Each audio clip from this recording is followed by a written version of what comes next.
মমতা বন্দ্যোপাধ্যায় তিনি এসআইআর এর লড়াইটাকে আমরা জানি একেবারে চরম পর্যায়ে নিয়ে গিয়েছেন। তিনি নিজে সওয়াল করেছেন, সুপ্রিম কোর্টে সওয়াল করেছেন। আর সেই মমতা বন্দ্যোপাধ্যায় তাকে এবার আমরা মুখ্যমন্ত্রীকে কি হিসাবে দেখব? বিরোধী হিসাবে। কারণ তিনি এবার পথে বসতে চলেছেন, ধর্নায় বসবেন। স্যান্ডি তিনি ক্রমশই কিন্তু চাপ বাড়াচ্ছে, এসআইআর এর চাপ বাড়াতে কাল থেকেই ধর্নায় বসছেন মমতা বন্দ্যোপাধ্যায়, অভিষেক বন্দ্যোপাধ্যায়। মেট্রো চ্যানেলের এই ধর্না অবস্থান, মমতা বন্দ্যোপাধ্যায় এই যে বিরোধী ইমেজকে ফিরিয়ে আনছেন, এই বিষয় নিয়ে চন্দ্রিমা ভট্টাচার্য রাজ্যের মন্ত্রীর বক্তব্য কি, আসুন শোনাই আগে। মুখ্যমন্ত্রী সবসময় প্রতিবাদের কণ্ঠস্বর। অন্যায় হলে প্রতিবাদ করবেন, শাসকে আছেন, যেখানে শাসকের মাথায় রয়েছেন, কিন্তু তাই বলে অন্যায়ের প্রতিবাদ করবেন না তা তো নয়। সারের প্রক্রিয়ার বিরুদ্ধে যে উনি এই আন্দোলনগুলো করছেন, তাতে সেটা তো খালি দলের মানুষকে ঢুকিয়ে দিন এ কথা বলছেন না। বাদ যাচ্ছে যারা, তারা তো অন্য দলেরও সমর্থক হতে পারে। তাহলে গোটা সব মানুষকে নিয়ে তার আন্দোলন, মানুষকে নিয়ে মমতা বন্দ্যোপাধ্যায় আন্দোলন, মানুষের জন্যই মমতা বন্দ্যোপাধ্যায় পথে নামছেন, মানুষের জন্যই মমতা বন্দ্যোপাধ্যায় বা ধর্ণা করছেন, এমনটাই কিন্তু চন্দ্রিমা ভট্টাচার্যের বক্তব্য আমরা শুনছিলাম। আমরা কথা বলবো শ্রেয়সী এই মুহূর্তে আমাদের সঙ্গে রয়েছেন, আমাদের প্রতিনিধি সরাসরি। শ্রেয়সী, কাল থেকে মমতা বন্দ্যোপাধ্যায় ধর্ণা কর্মসূচি, কিন্তু এই ধর্ণা কর্মসূচি কি একদিনের, নাকি এটা লাগাতার চালিয়ে যাওয়ার কোনো রকম প্ল্যান রয়েছে? কি খবর তৃণমূল সূত্রে এখনো পর্যন্ত?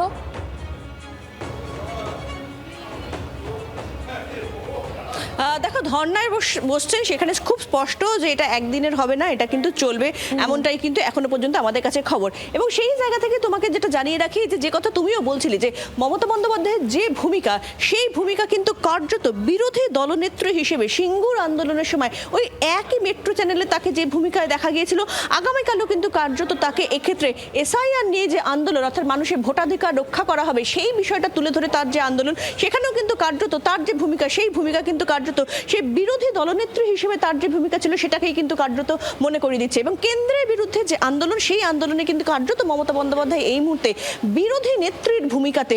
এবং আমরা দেখেছি যে তিনি সেক্ষেত্রে আদালতে গিয়েছিলেন, তিনি সুপ্রিম কোর্টে গিয়েছিলেন, সেখানে তিনি তার বক্তব্য রেখেছেন। এক্ষেত্রে আমরা দেখেছি যে একাধিক ক্ষেত্রে তিনি পদযাত্রা করেছেন, এবং সামগ্রিকভাবে সমস্ত কিছু নিরিখে কিন্তু সেক্ষেত্রে যেখানে তৃণমূল কংগ্রেস কালকে যেখানে যে কর্মসূচি নেওয়া হয়েছে, যেখানে মমতা বন্দ্যোপাধ্যায় তিনি ধর্নায় বসছেন, সেখানে স্পষ্টত বলেছে যে মানুষের যে ভোটাধিকার বা নাগরিকদের যে অধিকার, সেই অধিকার রক্ষা করাই কিন্তু কার্যত অঙ্গীকার। অর্থাৎ এক্ষেত্রে সেই জায়গা থেকে দাঁড়িয়ে স্পষ্টত সিঙ্গুর আন্দোলনের সময় একই মেট্রো চ্যানেলে যেখানে উঠছে, কিন্তু কেন মমতা বন্দ্যোপাধ্যায়কে আবারও সেই বিরোধী ইমেজ ফিরিয়ে আনতে হচ্ছে? আমি বিশ্বজিৎ বাবু আপনার কাছ থেকে এটা জানার চেষ্টা করবো। 2006 সালের সেই স্মৃতি আবারও 2 দশক বাদে মমতা বন্দ্যোপাধ্যায়কে ফিরিয়ে আনতে হচ্ছে, কারণ রাজ্যের মুখ্যমন্ত্রীকে নিজেকে পথে নামাতে হচ্ছে, ধর্নায় বসতে হচ্ছে, কেন? দেখুন, মমতা বন্দ্যোপাধ্যায় বিরোধী হিসাবে ভয়ঙ্কর, এর উদাহরণ আমরা দেখেছি। আমাদের রাজ্যে যে বিরোধী দলগুলো রয়েছে, সেই বিরোধী দলগুলো আসলে বিরোধী ভূমিকা পালন করতে পারছে না। নির্বাচন কমিশন যেভাবে এই কাজটা করছে, তার প্রথম দিক থেকে মমতা বন্দ্যোপাধ্যায় তার বিরোধিতা করেছেন। আপনি জানেন যে সুপ্রিম কোর্টে যাওয়ার আগে তিনি নির্বাচন কমিশনের কাছে গেছেন, 6টা চিঠি দিয়েছেন, এবং সুপ্রিম কোর্টে দাঁড়িয়ে বলেছেন, এই হিম্মত এর আগে কোনো মুখ্যমন্ত্রীর নেই, যে আমি দলের হয়ে প্রতিনিধিত্ব করতে আসিনি, আমি বাংলার মানুষের হয়ে প্রতিনিধিত্ব করতে এসেছি, এবং বাংলার মানুষের যে দুরবস্থা, মানুষের যে এই হেনস্থা, তার বিরুদ্ধে প্রতিবাদ করেছেন।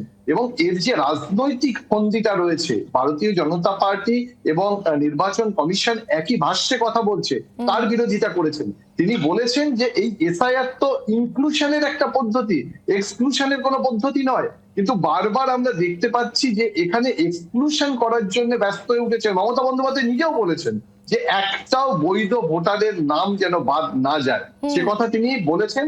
এবং যেহেতু এই লড়াইটা চলছে, তিনি মাটি আঁকড়ে লড়াই করেন, এবং যে কোনো লড়াই শেষ পর্যন্ত দেখেন। মমতা বন্দ্যোপাধ্যায়ের ট্র্যাক রেকর্ড যদি দেখেন রাজনীতিতে, তাহলে বিরোধী হিসাবে তার সাফল্য অনেক বেশি। এবং আবার আগামীকাল থেকে তাকে বিরোধীর ভূমিকায় দেখা যাবে। এই বিরোধিতা কিন্তু একেবারে যে ফ্যাসিবাদী মনোভাব কেন্দ্রীয় সরকারের, এবং এই বিরোধিতা হচ্ছে নির্বাচন কমিশনের অবিবেচকের মতো যে ভূমিকা, তার বিরুদ্ধে। এবং সাধারণ মানুষ একেবারে সর্বাত্মক লড়াই করতে চাইছেন রাজ্যের মুখ্যমন্ত্রী মমতা বন্দ্যোপাধ্যায়, এবং আগামীকাল তাকে আমরা ধর্নায় দেখবো, সঙ্গে অভিষেক বন্দ্যোপাধ্যায় থাকবেন। এই ধর্নার ঝাঁজ কতটা থাকে সেদিকে অবশ্যই আমাদের নজর থাকবে। বাংলার আওয়াজ, বাঙালির আবেগ, জি 24 ঘন্টা।